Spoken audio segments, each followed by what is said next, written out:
ভাবুন তো, মাঠে বিপিএল চলছে, গ্যালারি ভর্তি দর্শক, আর ক্রিজে এমন একজন দাঁড়িয়ে যার ব্যাটে বল লাগলে সেটা সীমানার বাইরে গিয়ে আশ্রে পড়ছে। না কোনো বিদেশি ক্রিকেটের কথা বলছি না, কথা বলছি আমাদের বাংলাদেশের সেই ড্যাশিং বয় সাব্বির রহমানকে নিয়ে। অনেকে ভেবেছিলেন সাব্বির পুড়িয়ে গেছেন, কিন্তু সাব্বির যেন বলতে চাইলেন পিকচার আভি বাকি হে মেরে দোস্ত। চলতি বছর টি-20-তে তার পরিসংখ্যানটা একবার দেখুন। 15 ইনিংসে 312 রান, গড় 31 ছড়ানো, কিন্তু আসল চমক হলো তার স্ট্রাইক রেটে 155.22। মানে ক্রিজে নামলেই তিনি অ্যাটাকিং। একটু অঙ্ক করা যাক, সাব্বির এবছর বল খেলেছেন মাত্র 201টি, এর মধ্যে ছক্কা কয়টি জানেন? 26টি, আর চার মাত্র 12টি। মানে ভাই কি বাউন্ডারিতে দৌড়াতে পছন্দ করেন না নাকি? হিসাব করলে দেখা যায় প্রতি 7.83 বলে তিনি একটি করে ছক্কা মারছেন। যেখানে আমাদের অনেক ব্যাটার বাউন্ডারি খুঁজে আপত্তিশ করেন, সেখানে সাব্বির যেন ছক্কা মারার রিমোট কন্ট্রোল হাতে নিয়ে নেমেছেন। আর তার স্ট্রাইক রোটেশন সেটাও এখন একদম টপ লেভেলে। নির্বাচকরা কী সব দেখছেন, না দেখলে চোখ কষলে একবার সাব্বিরের স্কোর কার্ডে তাকান।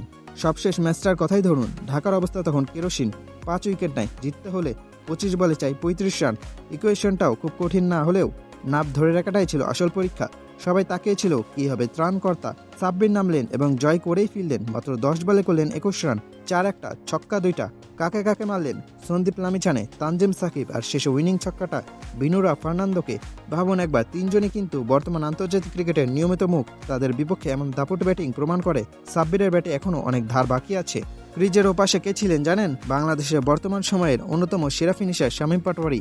যদিও বর্তমানে তিনি অফ ফর্মে আছেন, কিন্তু ওই দিন সাব্বিরের ব্যাটিংয়ের সামনে শামীমকেও যেন কিছুটা ফিকে মনে হচ্ছিল।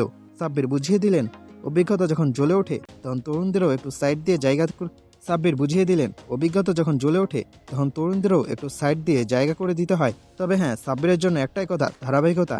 এই ফর্মটা যদি তিনি ধরে রাখতে পারেন তাহলে জাতীয় দলের জার্সিটা আবারও তার গায়ে ওঠা সময়ের ব্যাপার মাত্র। আপনার কি মনে হয় সাব্বির রহমান কি বিপিএল এর এই পারফরমেন্স দিয়ে আবারও জাতীয় দলে ফিরতে পারবেন? সে কি একটা সুযোগ ডিজার্ভ করে? বাংলাদেশের নির্বাচকরা কি তার প্রতি নজর রেখেছেন?